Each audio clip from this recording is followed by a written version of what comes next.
నందమూరి బాలకృష్ణకు స్వాగతం పలికిన వీపీఆర్. కందుకూరు నియోజకవర్గంలో గుడ్లూరులోని స్వర్ణాంధ్ర సాధికార యాత్రలో పాల్గొనేందుకు కావలి విచ్చేసిన హిందూపురం ఎమ్మెల్యే అభ్యర్థి నందమూరి బాలకృష్ణకు నెల్లూరు పార్లమెంట్ ఎన్డీఏ ఎంపీ అభ్యర్థి వేమిరెడ్డి ప్రభాకర్ రెడ్డి అపూర్వ స్వాగతం పలికారు.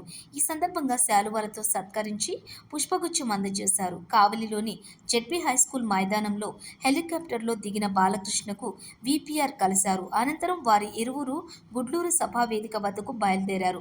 బాలకృష్ణని కలిసిన వారిలో కందుకూరు ఎమ్మెల్యే అభ్యర్థి ఇంటూరి నాగేశ్వరరావు, కావలి ఎమ్మెల్యే అభ్యర్థి కావ్య కృష్ణారెడ్డి, ఇతర ముఖ్య నాయకులు ఉన్నారు.